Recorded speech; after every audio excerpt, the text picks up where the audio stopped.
Hi, good afternoon.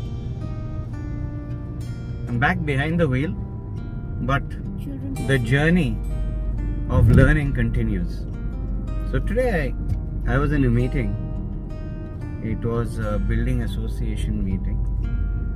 I happen to be the secretary, so I'm there, just the two of us, and the president was addressing the officers, the two senior people over there, and he was pointing out some of the flaws that cropped up in the paperwork pertaining to the taxation, and also to the fact that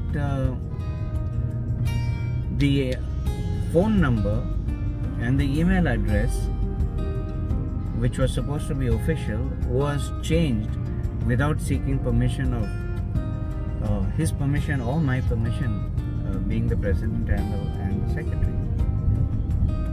So when this was put up in front of him, he started arguing, saying that no, you only told me for this particular case, etc., etc. And he's a senior gentleman and well versed with the law, well versed with how the government machinery works. And he said, okay, no, how can, even if I told you, did you get back to me saying that, look, I'm doing this, and are you sure I should do it? And he kept defending and he kept arguing, and it went into something else. The point here that I'm trying to make is this: how many times we have come across such a situation where we become defensive, where we start hitting back because either you feel it's unjust, or you've actually done that. You've committed if I may use the word, something which you were not supposed to do. You are guilty, but you can't accept it, and you're now pushed to a corner. The question is, for how long? For how long are you going to fight when you know that you are wrong? And where does it take you? How many brownie points are you going to earn? How rich or poor are you going to become in this kind of a battle?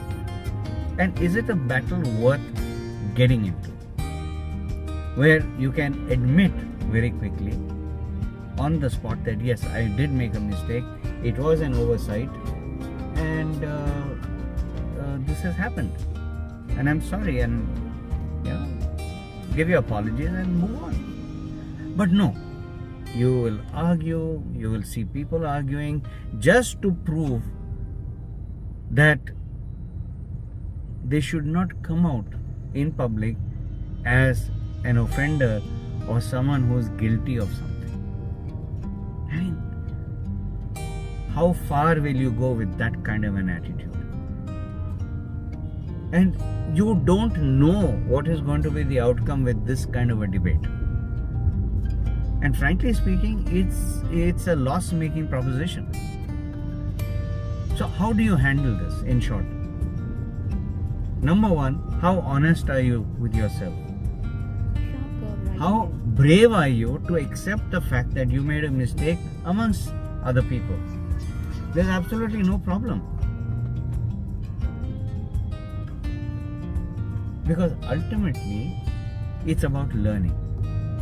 Ultimately, it's about you progressing as an individual, whether it's at work or whether it's at home or whether it's social. How big or small are you going to become if you accept the fact that you made a mistake and you're willing to learn, you're willing to make a turnaround for the better? Age is not the issue. Experience really doesn't matter. How much of grey hair you have on your head or you have no hair on your head, it really doesn't matter. It's all about you accepting that you made a mistake, accepting that you overstepped your authority, and just getting on. Think it over and see what kind of an answer you get. What is better? Accepting that you made a mistake and moving on, or just fighting because you don't want to be proved that you are wrong? Which is wiser? Which is better? Give it a thought.